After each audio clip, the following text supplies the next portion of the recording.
Okay, kind of same example using nested control statement. Here, use a for statement to input two integers. Use nested if-else statement to, to display whether each value is even or odd.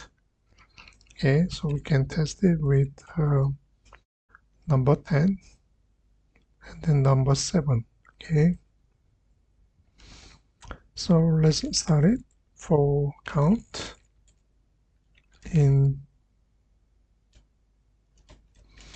range, we're going to have two input 10 and 7, so I will say 2.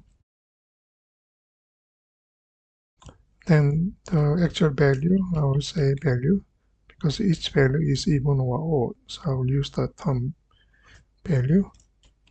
Okay, integer value, input, I will say enter integer, actually 2 of them. Then if, okay, as a statement to display whether each value is even or odd. So normally what we do is, if we can divide by 2, then we are going to say even number. If the divide by 2 means remainder is 0, so we will say print. Let me say printed f statement. Normally we say is even, and we need to replace the value. Okay, so value. Okay,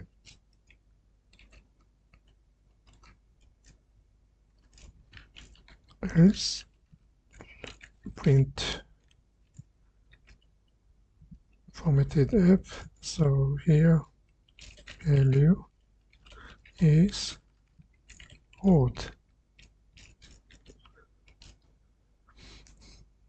That's it. So it is actually here. I like to put that way. I will say and for. Okay, if else. That's it. So let's see. So waiting for input 10 and 7. So I will say 10, 10, 7. Okay.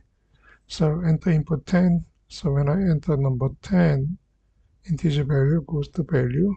10 divided by 2, yes, and remainder 0. So we print 10 is even. Okay, here is what happens. Then of course end of the if-else statement and then end of the for. So we are here. Second time when we enter number 7, okay,